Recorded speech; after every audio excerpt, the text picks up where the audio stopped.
With a ground invasion of Israel Defense Forces into Gaza possible any day now, the Israeli government is preparing for a potential influx of war casualties. This underground parking lot converted into a makeshift hospital filled with rows of beds and medical equipment. We managed to fully equip this place.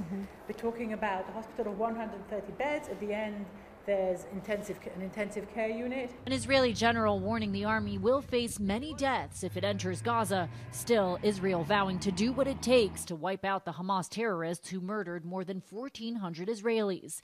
Israel defense troops seen training near the Gaza border. The U.S. and other allies are privately urging Israeli authorities to delay their ground war in Gaza in the hopes the terrorist group will release the more than 200 hostages they're still holding. It's imperative that we work to protect all civilians in this conflict.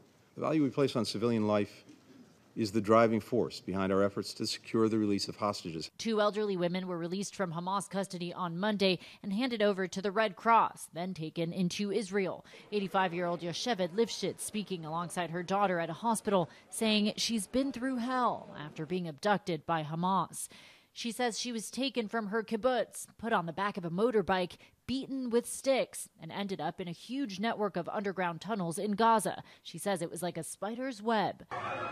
So far, more than 5,000 Palestinians have been killed in Gaza. According to the Hamas-run health ministry, more than 700 Palestinians have been killed in the past day alone, the deadliest day in Gaza since the conflict began. And millions continue to suffer from a lack of food, water, and fuel, particularly hospitals. We've just run out of almost everything. Yesterday, a lot of the times we had very little electricity. Amid growing concerns about the war front expanding, today the IDF says rockets were fired into Israel from Syria. Inez de la Cuetara, ABC News, Jerusalem.